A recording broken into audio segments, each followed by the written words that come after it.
함께 따라 하실까요? 가난한 우리를 위해 오신 예수님. 가난한 우리를 위해 오신 예수님. 대림절이 시작되었습니다. 대림이라고 하는 말은 기다릴 때 이 말림자를 써서 구주 예수 그리스도께서 이 땅에 오신 그때를 기다리며 또 기뻐하고 또 다시 오실 예수님의 약속이 이루어질 것을 기대하며 고대하는 바로 그 절기가 대림절입니다. 그래서 성탄절 4주 기간 동안 주님의 오심을 바라보며 우리 자신을 돌아보는 거룩한 절기이지요. 주님의 강림을 기다린다고 해서 대강절이라고도 부릅니다. 이 절기는 예수님이 이 땅에 육신으로 오심을 기쁨으로 세상에 전하고, 동시에 우리 각 사람은 예수님 맞을 만한 우리의 마음과 삶의 태도를 갖기 위하여 우리의 죄를 참회하고 말씀 안에서 순종하며 스스로를 돌아보는 그런 절기입니다. 대림절을 영어로는 어드벤트라고 말하는데, 이 말은 라틴어 아드벤투스라고 하는 말에서 왔습니다. 아드벤투스라고 하는 라틴어는 무엇을 향하여 찾아오다, 무엇을 향하여 다가오다라고 하는 의미입니다. 즉 예수님께서 우리를 찾아오시고 다가오심을 기뻐하고 기념하고 기다리는 때라는 것이죠.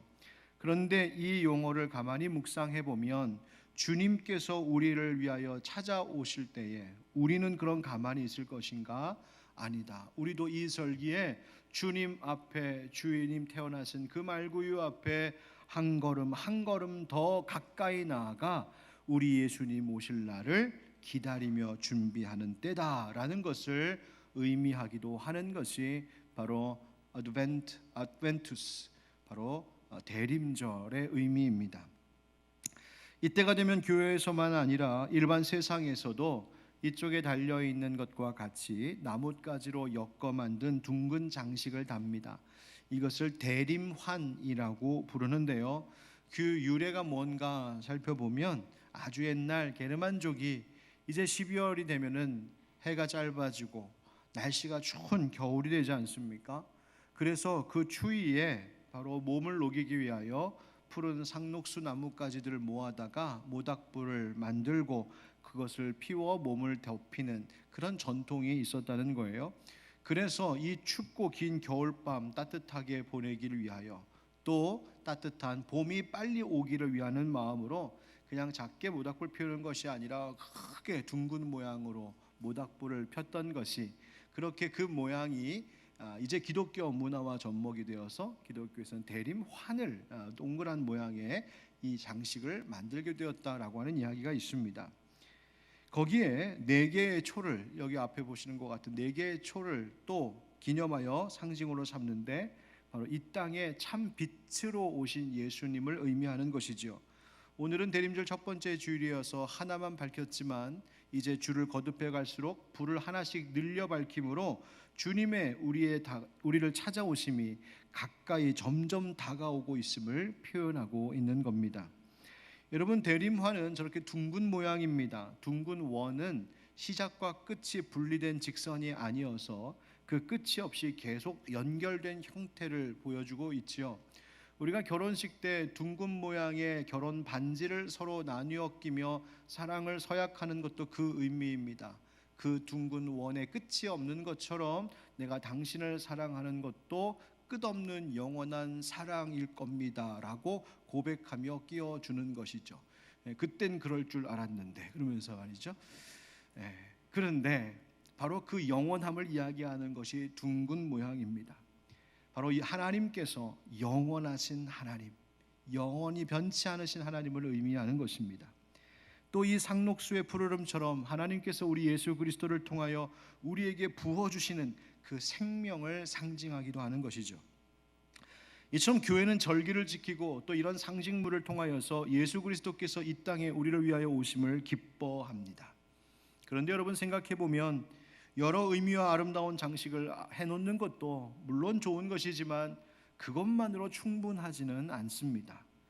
아무리 아름다운 장식을 걸어놓고 화려하게 빛나는 것들로 꾸며 놓았다고 해도 정작 그 예수님, 주인공이신 예수님께서 이 땅에 왜 오셨는지를 알지 못한다면, 또 예수님께서 이 땅에 오신 그 일과 다시 오시겠다 하신 약속이 있음이 과연 나에게는 무슨 의미인지를 깨닫지 못한다면 정말 이 모든 것들은 말 그대로 장식품에 불과한 것들입니다. 오늘 본문에 보니까 예수님께서 하루는 그분이 자라나셨던 곳 바로 나사렛을 방문하셨습니다. 안식일이 되었을 때 당시 유대인들이 모여 예배하던 회당으로 들어가셨습니다. 본문이 말하기를 안식일에 늘 하시던 대로 회당에 들어가셨다 이렇게 되어 있죠. 그러니까 예수님께서 어려서부터 늘 해오셨던 대로 그 거룩한 관습 습관대로 안식일에 회당에 가셨다는 말입니다. 예수님은 율법주의적인 그 유대인들에 대하여 비판하기도 하시고 또 그들의 외식적인 종교 행위에 대하여 책망하기도 하셨지만 하나님께 나와서 예배하고 하나님의 말씀을 읽고 그 말씀으로 여호와 하나님 섬기는 신앙 교육하는 것을 절대로 그 전통을 무시하지 않으시고 회당에 나와서 예배하셨습니다. 그리고 거기서 예수님께서는 그날 선지자 이사야의 글, 즉 구약의 이사야서 가운데 한 본문 말씀을 받아 그것을 읽기 시작하시는데요. 이 구절, 이 말씀에 대하여서 설명하는 것 중에 하나가 무엇이냐면 예수님께서 두루마리 성경을 받아서 오늘은 무엇을 읽을까? 그래, 이 말씀을 읽어야겠다라고 생각해서 굳이 이사야서 61장을 찾아 골라내어 읽으신 것이 아니라 당시 회당의 전통과 순서에 따라 펼쳐진 그날 마침 펼쳐진 받은 본문이 이사야 61장의 말씀이어서 예수님은 자연스럽게 그 말씀을 읽으셨다고 보는 겁니다. 마침 그 본문이 이사야 61장의 말씀이었고 그러니 자연스럽게 이 말씀을 통하여 예수님께서 이 땅의 세상을 구원하러 오신 메시아임을, 이것이 하나님의 의도적인 계획이요 섭리였다는 것을 밝혀 보여주고 있는 일이 되는 것이죠. 만약 일부러 찾아 골라내었다면 예수님 스스로 그것을 주장하려고 했다고 해석할 수도 있겠지만 마침 그날 예수님께서 읽도록 주어진 그 본문이 바로 이 이사야 61장의 말씀이었던 것이 오히려 하나님께서 이 모든 것들을 계획하시고 이 모든 일들이 다 하나님의 섭리 가운데 있다는 것을 강력하게 드러내고 있는 일이 되었던 것입니다. 자, 그러면 예수님께서 그날 회당에서 읽으신 그 말씀이 무엇이었을까요? 먼저 이사야서에 있는 말씀을 그대로 먼저 읽어보면 다음과 같습니다. 주 여호와의 영이 내게 내리셨으니 이는 여호와께서 내게 기름을 부으사 가난한 자에게 아름다운 소식을 전하게 하려 하심이라. 나를 보내사 마음이 상한 자를 고치며 포로된 자에게 자유를, 갇힌 자에게 노임을 선포하며 여호와의 은혜의 해와 우리 하나님의 보복의 날을 선포하며 모든 슬픈 자를 위로하되 무릇 시온에서 슬퍼하는 자에게 화관을 주어 그 죄를 대신하며 기쁨의 기름으로 그 슬픔을 대신하며 찬송의 옷으로 그 근심을 대신하시고 그들이 의의 나무 곧 여호와께서 심으신 그 영광을 나타낼자라 일컬음을 받게 하려 하심이라. 아멘. 예수님 왜 오셨답니까? 오셔서 무엇 하셨답니까? 바로 우리에게 있는 모든 슬픔을 대신하여 기쁨 되게 하시고 눈물을 대신하여서 찬송의 옷 입게 하시는 바로 그 주님의 은혜를 위하여서 이 땅에 오셨다는 말이죠.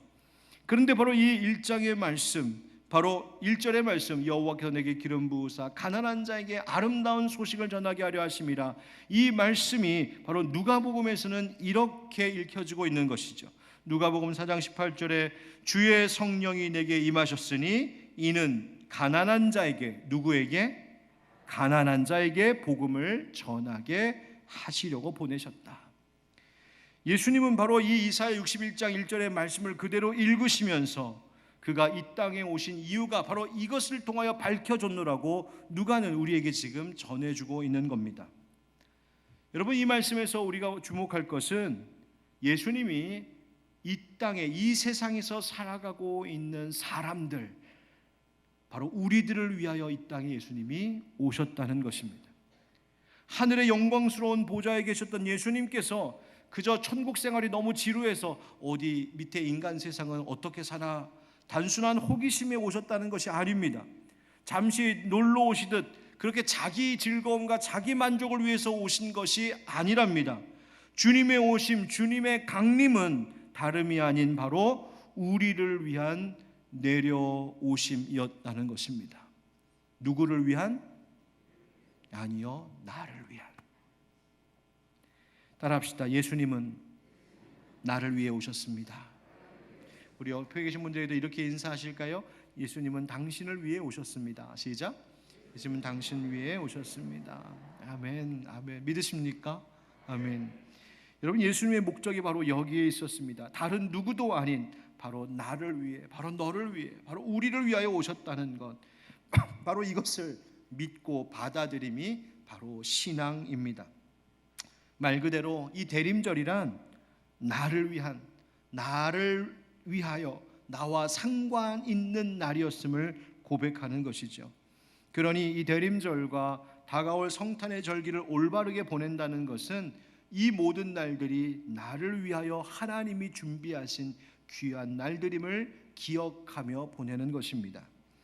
그렇다면 왜 우리에게, 나에게 예수님이 그토록 필요했던 것일까? 성경은 분명히 말하고 있죠. 가난한 자에게 복음을 전하게 하시려고요.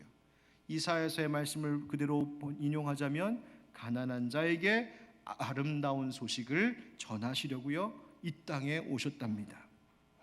그렇습니다. 여러분, 주님이 이 땅에 오신 것은 우리의 가난 때문입니다.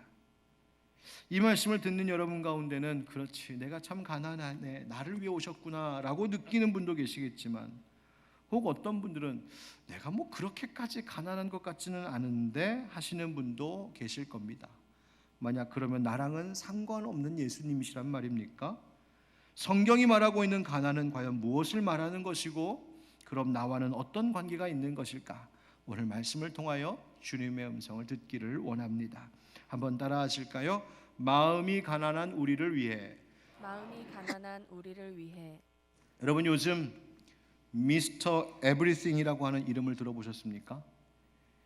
이 이름의 뜻은 의역하자면 모든 것이 가능한 남자라는 뜻입니다. 미스터 에브리띵. 멋있지 않습니까? 그는 누구냐면 바로 얼마 전 방한했던 무하마드 빈 살만 사우디 왕세자의 별명입니다. 85년생, 38살입니다. 저보다 10년 아래인데 형님 같습니다. 뉴스를 보니 뭐 뉴스마다 기사마다 다 다르지만 알려진 그의 자산만도 우리 돈으로 한 2,800조가 넘는다고 그래요. 뭐 우리는 그 정도는 뭐 전혀 와닿지 않죠. 옛날에는 부자 그러면 만수르 뭐 그랬습니다. 그런데 만수르의 10배가 넘는 자산이랍니다.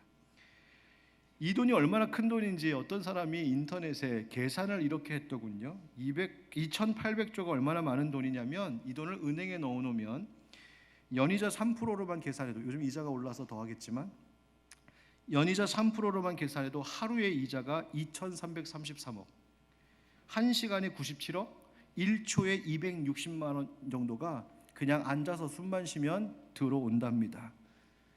별로 상상이 가지 않죠? 전혀 감이 안 오죠, 우리는. 그래서 사람들은 그 미스터 에브리띵, 그 사람을 보면서 이야, 나도 저렇게 한번 살아보면 좋겠다. 우와, 미스터 에브리띵 정말 멋지네. 그렇게 이야기를 하는 것 같습니다.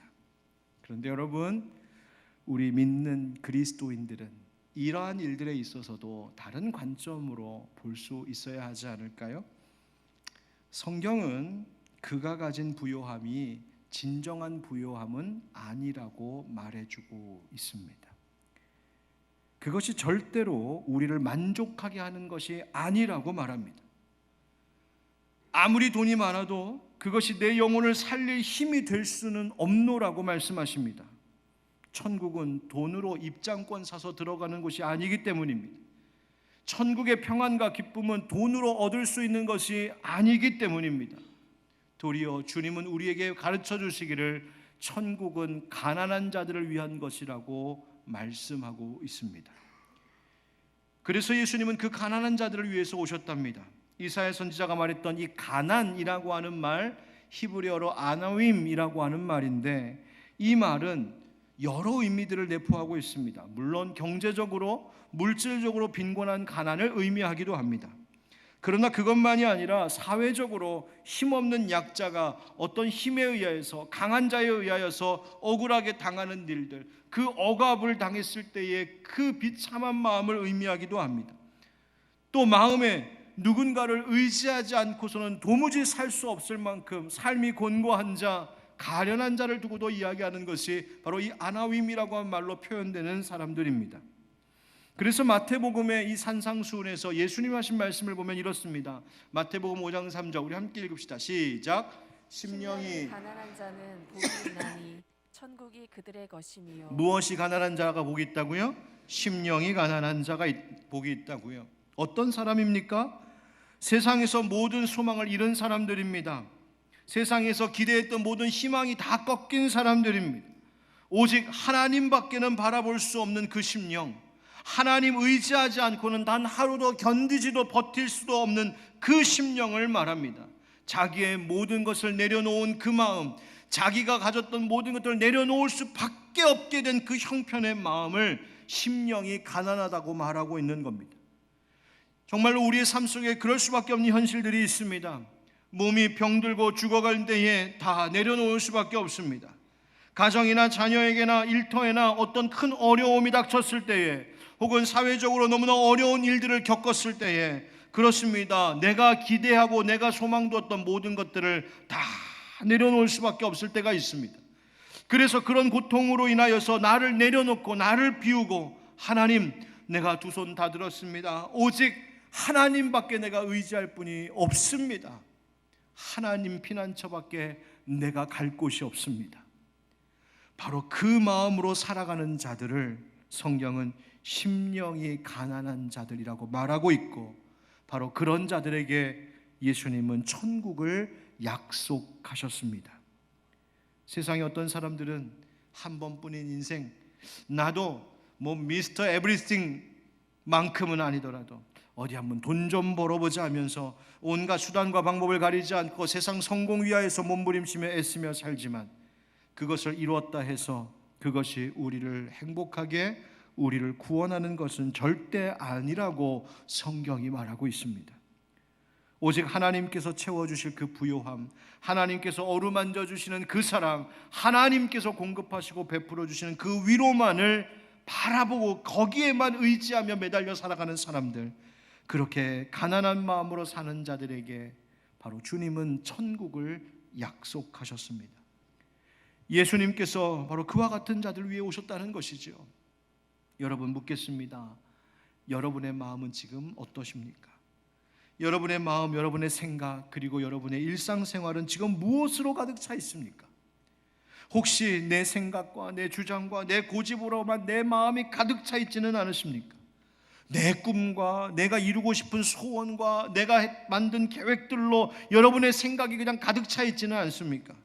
아니면 그저 세상에서 돈 버는 일과 세상에서 성공적으로 잘 되는 일과, 그래서 다른 사람의 부러움도 사고 높아지고 인정받는 것에 대하여서만 우리의 모든 관심도 마음도 생각도 가득 차 있는 우리들의 모습은 아닙니까?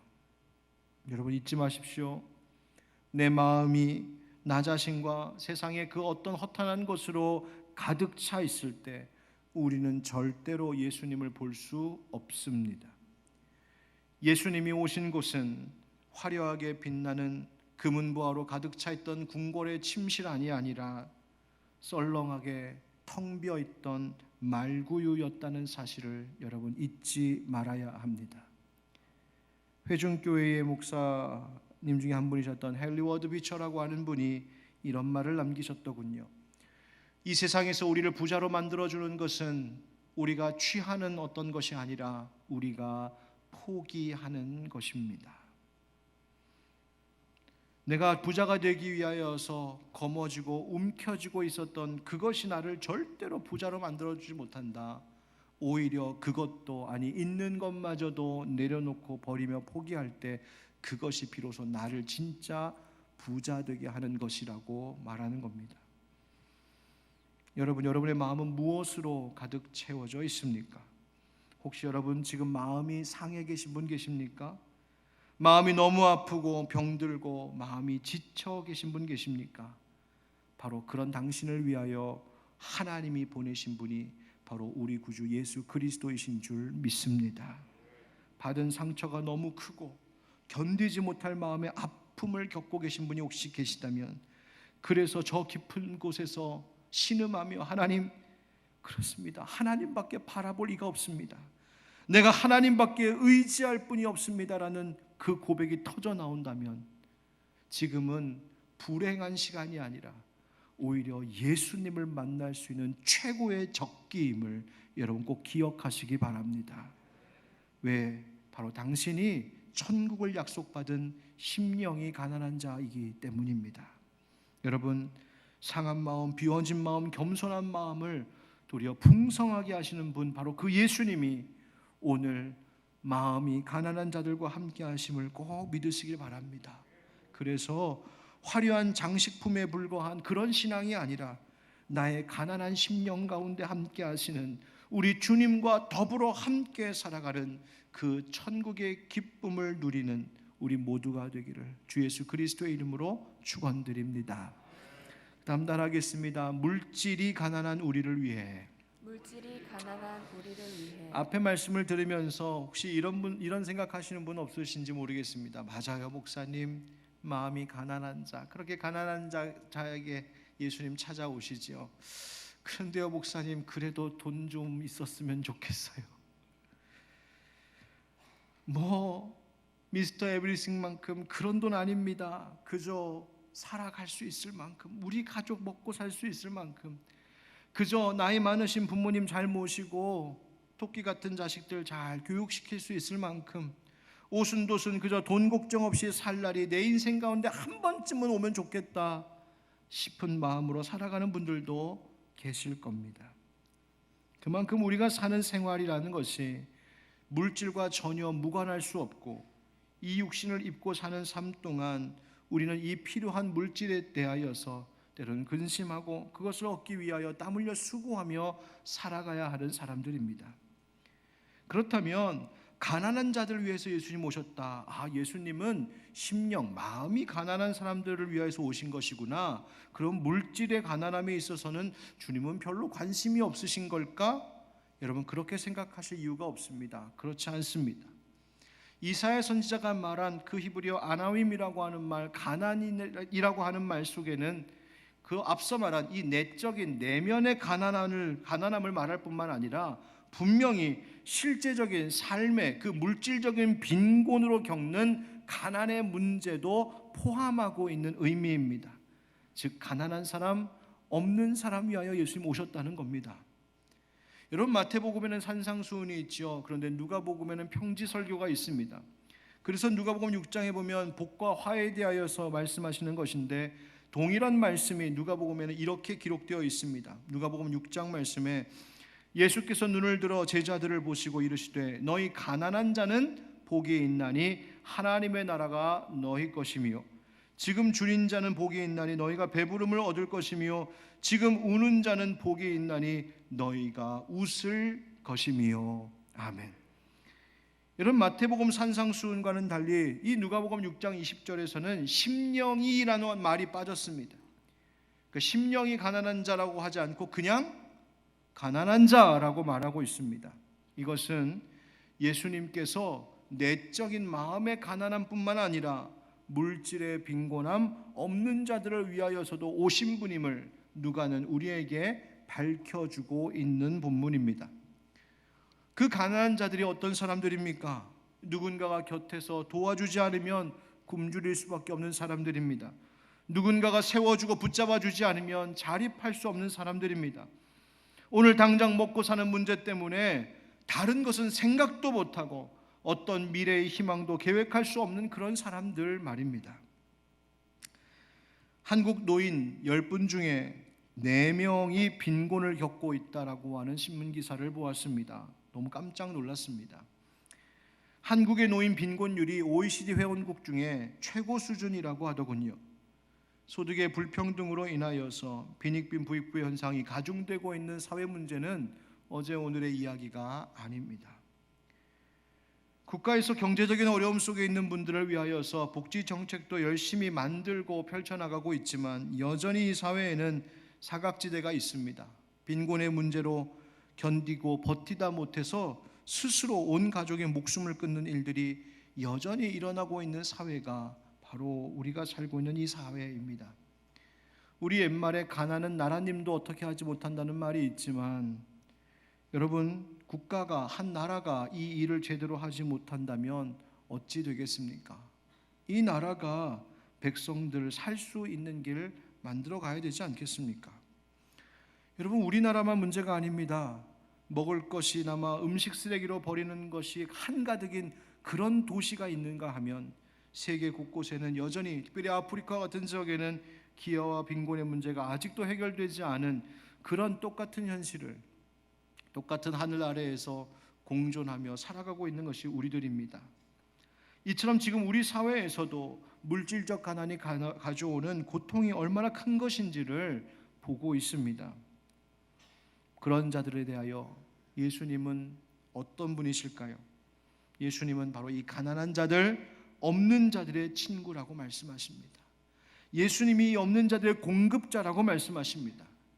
배고픈 자들, 예수님 위에 발치에 앉아 말씀을 듣겠다고 모인 자들 가운데 배고픈 이들이 있음을 보셨던 예수님은 그들을 위하여서 오병이의 기적으로 먹여주신 분입니다.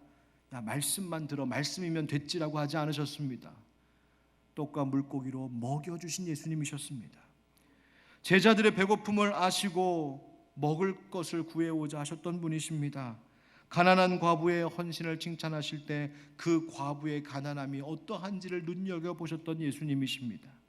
예수님 스스로도 배고픔을 친히 아셨던 분이십니다.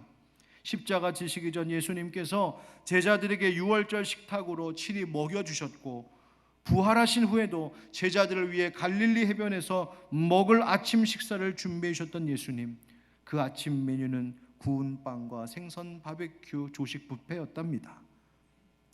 그렇게 주님께서는 우리의 배고픔, 우리의 굶주림, 우리의 가난에 무관심하지 않으신 분이란 말입니다.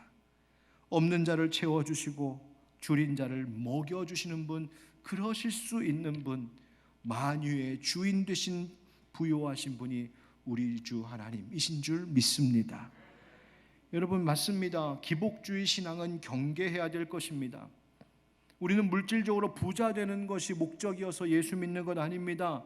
예수 믿으면 부자 됩니다. 그런 설교하면 안 됩니다. 그러나 기억하십시오. 우리가 기복주의적 신앙은 늘 경계해야겠지만 여전히 하나님은 우리에게 복 주시길 원하시는 하나님이심도 잊지 말아야 합니다. 우리의 필요함을 아십니다. 배고픔을 아십니다. 내가 직장과 사업 문제 때문에 무엇 때문에 고심하고 있는지 아십니다. 나이 많으신 부모님 모셔야 되는 것도 알고 예쁜 자녀들을 잘 키우기 위하여 필요한 것이 무엇인지도 하나님 아시고 장사하는 문제도 아십니다. 은행 문제 뭐 때문에 여러분들이 지금 고심하고 있는지, 내가 집 문제, 부동산 문제 때문에 무엇 때문에 지금 마음이 천근만근인지 주님이 아십니다.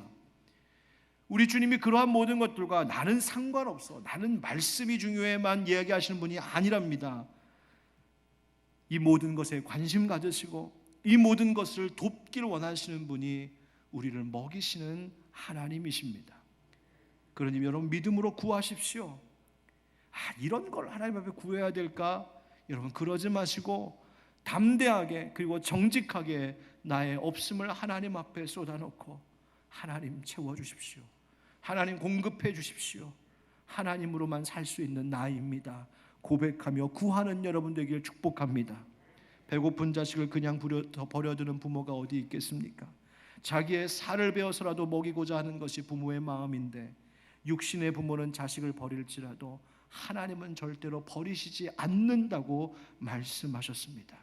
그러니 만물의 주 되신 하나님 아버지께서 어찌 우리를 먹이지 않으시겠습니까?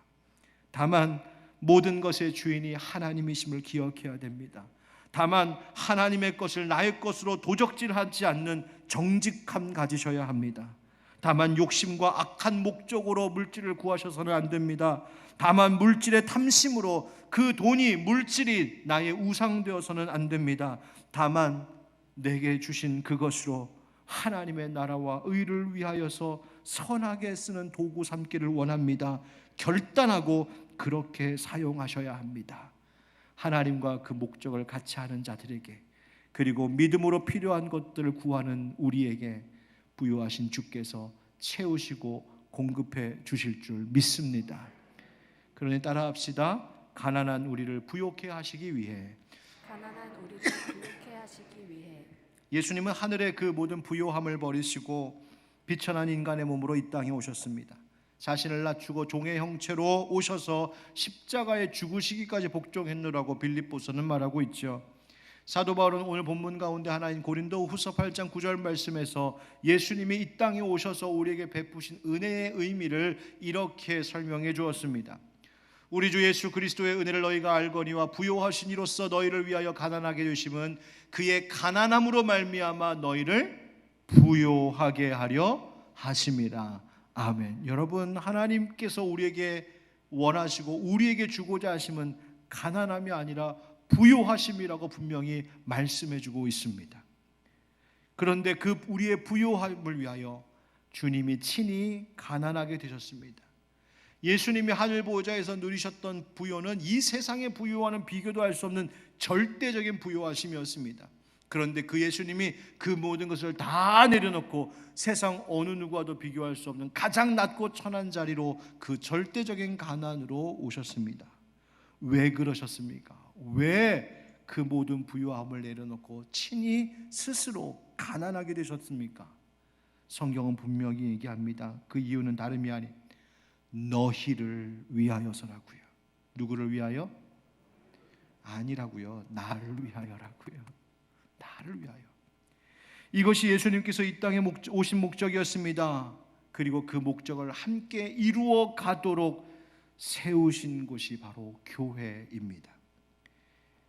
이 말씀은 예수님께서 십자가의 고난과 죽음을 당하신 그 일, 그 비참함을 겪으신 그 일이 바로 우리의 영혼을 살리시고 우리의 영혼을 부요케 하시고자 하시는 예수님의 그 희생이었음을 이야기함과 동시에 이 고린도후서의 말씀은 사도 바울이 고린도 교회 성도들에게 저 예루살렘 교회의 그 가난함 속에 있는 그 물질의 고통 가운데 있는 자들을 위하여 우리 함께 힘을 모아 우리 연보를 모아 그들을 도와야 됩니다라고 하는 그 말씀을 전하는 가운데 바로 이 이야기를 꺼내고 있습니다. 다시 말하면 예수님께서 우리를 부요케 하시기 위하여 오신 것처럼 이제 그 예수님의 몸된 우리도 서로를 부요케 하는 삶을 살아가야 한다는 이야기입니다. 그런 교회가 되어야 된다는 말입니다.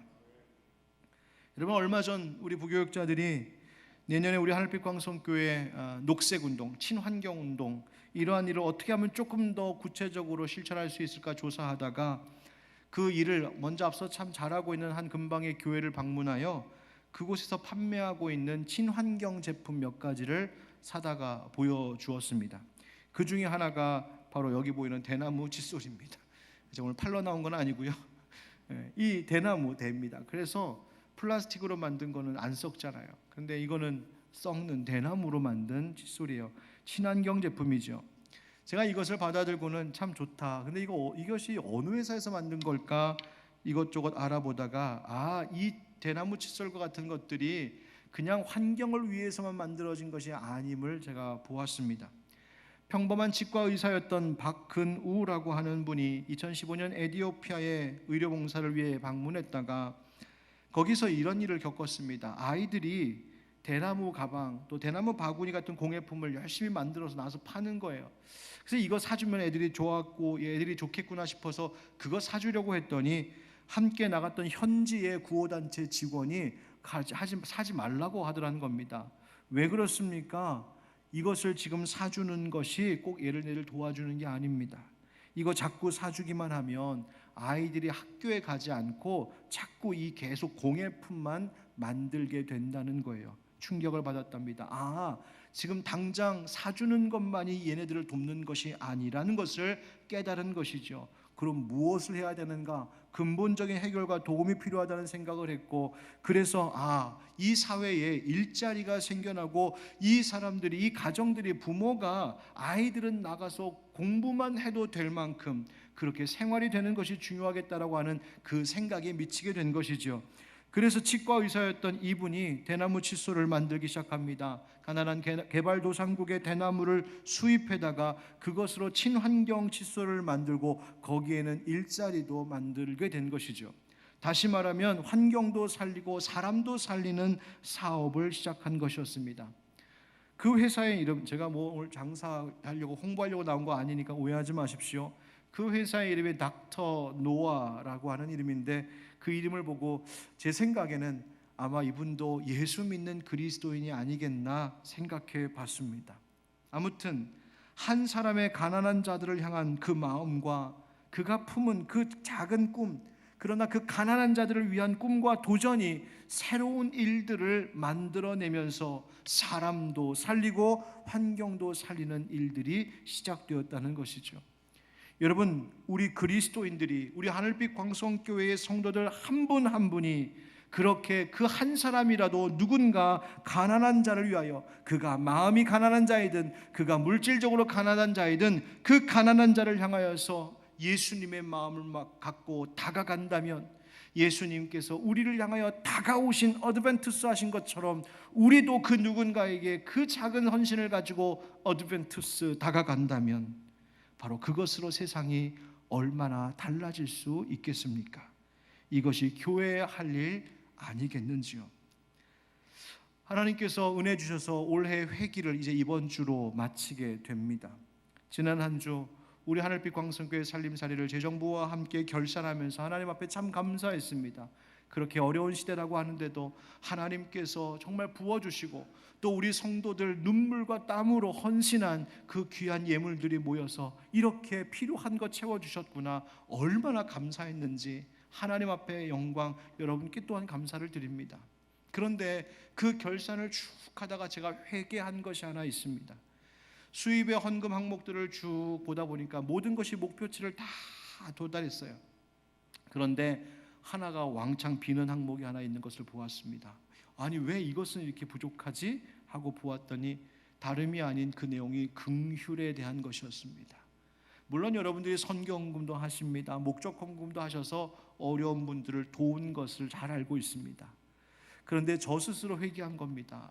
내가 우리 성도님들과 함께 가난한 자들을 위하여서 구제하고 긍휼을 베푸는 이 일에 관심을 갖도록 하는 것에 많이 부족했구나, 제가 회개했습니다.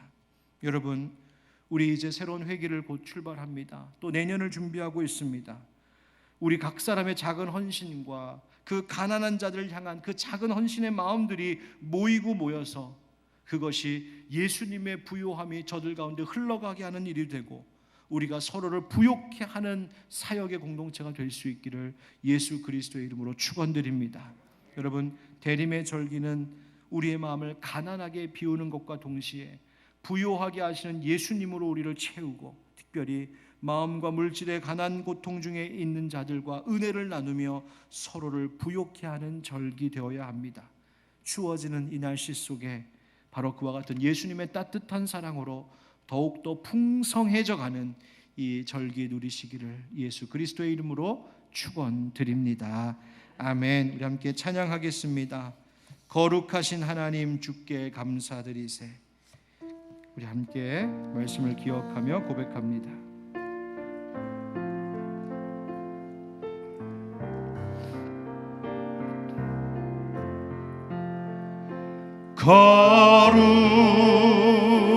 거룩하신 하나님, 주께 감사드리세.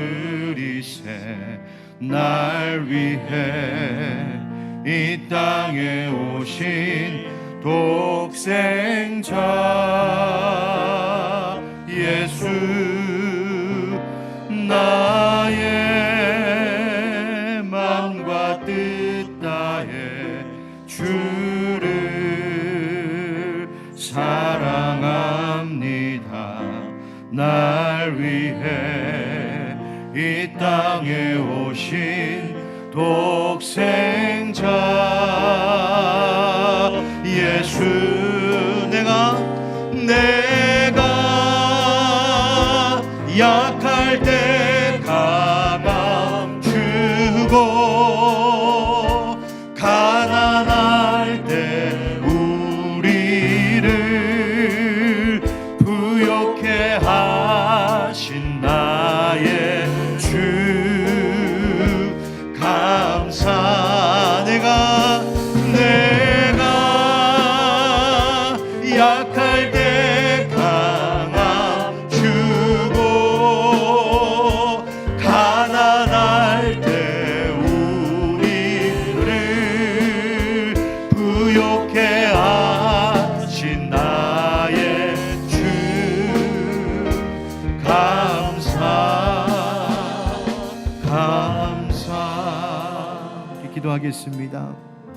은혜가 풍성하신 하나님 아버지, 우리를 부요하게 하시기 위하여 친히 가난하게 되신 우리 예수님, 오늘 이 대림절의 첫날 예수님께서 이 땅에 오심이 바로 가난한 나를 위하여 오신 것이라고 말씀하여 주시니 감사드립니다. 하나님, 여기에 우리의 마음이 심령이 가난한 자들이 여기에 있습니다. 세상에서 필요한 물질의 가난한 빈곤함으로 고통 가운데 신음하는 이들도 여기에 있습니다. 가난한 자들을 위하여서 이 땅에 오신 예수님, 오직 주님만 바라보는 믿는 자들에게 하나님 은혜 베풀어 주시어서 아버지 하나님의 그 부요하심이 저들의 심령 가운데 저들의 생활 속에 채워질 수 있도록 아버지여 역사하여 주시옵소서. 하나님, 마음에 근심 있는 자들 오늘 주님 십자가 앞에 내려놓고 자유함을 얻어 그 평안함 가운데 돌아가게 하시고, 인생 물질 문제로 고통과 두려움 속에 있어서 근심한 이들도 오늘 그 문제 하나님 앞에 맡기며 해결해 주시고 길을 열어주시고 채워주실 것을 믿고 믿음으로 담대히 나아가는 저들이 되게 하여 주옵소서. 다만 주님, 우리를 다스리시사 물질에 대한 탐심으로 그것이 우상되지 않게 하여 주시옵시고, 우리에게 주신 그 귀한 물질들로 또 우리에게 주신 건강과 그 마음으로 우리의 이웃들 가운데 가난한 자들을 위하여 손을 내밀고 베풀고 나누는 일에 힘쓰는 우리 하늘빛 광성교회가 되게 하여 주시옵소서. 주님, 이제 세상으로 돌아갑니다. 가는 발걸음을 하나님 인도하여 주시옵시되 주님과 동행하는 발걸음 되게 하여 주시고, 가정과 일터와 자녀들 그리고 저들이 기도하는 모든 무릎 꿇는 그 자리마다 주님이여 함께하여 주시고 응답하여 주옵소서. 예수님의 이름으로 축복하고 기도하옵나이다. 아멘. 이제는 우리 주 예수 그리스도의 은혜와 하나님 아버지의 크신 사랑과 성령의 교통하심과 역사하심이 가난한 우리를 위하여 오신 예수님 당신의 부요함으로 우리를 채워주심을 믿습니다. 감사하고 고백하며 나아가는 모든 주의 성도들을 위해 이제부터 영원까지 함께 하시길 간절히 축원하옵나이다. 아멘.